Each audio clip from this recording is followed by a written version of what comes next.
सठतिला एकादशी व्रत कथा। एक बार दालभ्य ऋषि ने पुलत्स ऋषि से पूछा कि हे महाराज, पृथ्वी लोक में मनुष्य ब्रह्म हत्या आदि महान पाप करते हैं, पराये धन की चोरी तथा दूसरे की उन्नति देखकर ईर्ष्या करते हैं, साथ ही अनेक प्रकार के व्यसनों में फंसे रहते हैं, फिर भी उनको नरक प्राप्त नहीं होता। इसका क्या कारण है? वे न जाने कौन सा दान पुण्य करते हैं जिससे उनके पाप नष्ट हो जाते हैं। यह सब कृपा पूर्वक कर बतलाइए। पुलत्स मुनि कहने लगे कि हे महाभाग, आपने मुझसे अत्यंत गंभीर प्रश्न पूछा है। इससे संसार के जीवों का अत्यंत भला होगा। इस भेद को ब्रह्मा, विष्णु, रुद्र तथा इंद्र आदि भी नहीं जानते, परंतु मैं आपको यह गुप्त तत्व अवश्य बतलाऊंगा। उन्होंने कहा कि माघ मास लगते ही मनुष्य को स्नान आदि करके शुद्ध रहना चाहिए। इंद्रियों को बस में कर काम, क्रोध, लोभ, मोह, अहंकार, ईर्ष्या तथा द्वेष आदि का त्याग कर भगवान का स्मरण करना चाहिए। पुष्य नक्षत्र में गोबर, कपास, तिल मिलाकर उसके कंडे बनाना चाहिए और उन कंडों से 108 बार हवन करना चाहिए। उस दिन मूल नक्षत्र हो और एकादशी तिथि हो तो सबसे अच्छा पुण्य देने वाला नियमों को ग्रहण करें।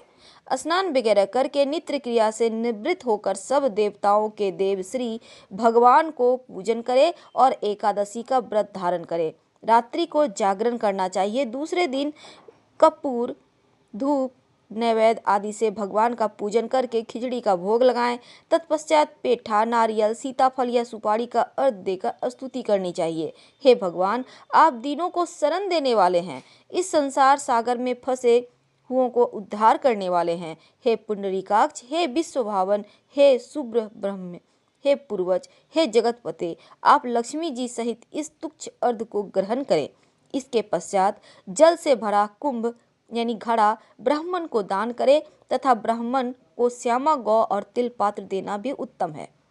तिल स्नान और भोजन दोनों ही श्रेष्ठ होता है। इस प्रकार जो मनुष्य जितने तिलों का दान करता है उतने ही 1000 वर्ष स्वर्ग में निवास करता है। तिल वाले पानी से नहाना चाहिए, तिल का उपटन लगाना चाहिए, तिल का हवन करना चाहिए, तिल का तर्पण करना चाहिए और तिल का भोजन भी करना चाहिए। तिल दान सब प्रकार से उत्तम है। इसके प्रयोग के कारण इस सठतिला एकादशी इसको कहते हैं। इस व्रत के करे जाने के अनेक प्रकार के पाप नष्ट हो जाते हैं। इतना कहकर पुलत्स ऋषि कहने लगे, अब मैं तुमसे इस एकादशी की कथा कहता हूँ, सुनो।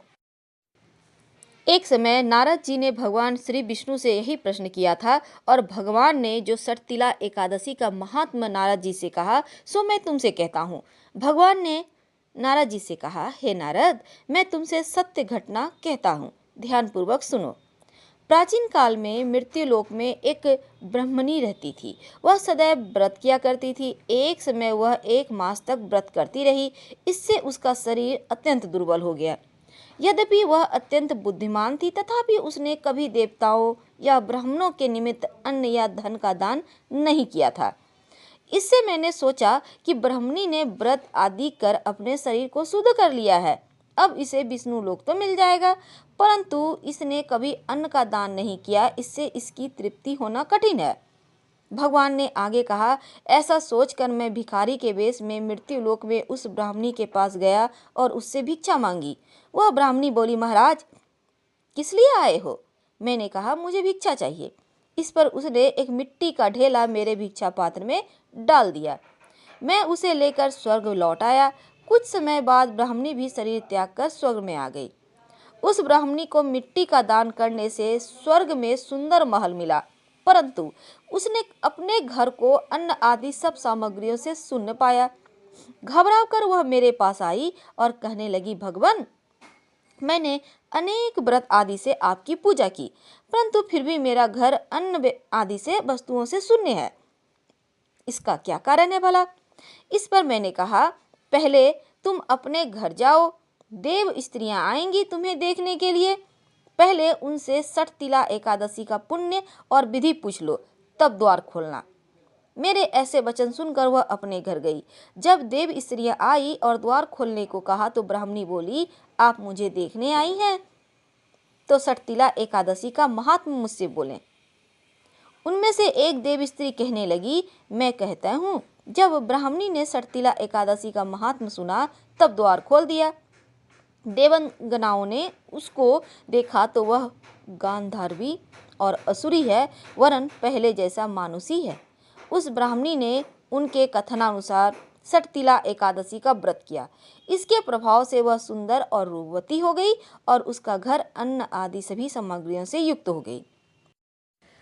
बोलो विष्णु भगवान की जय। हर हर महादेव।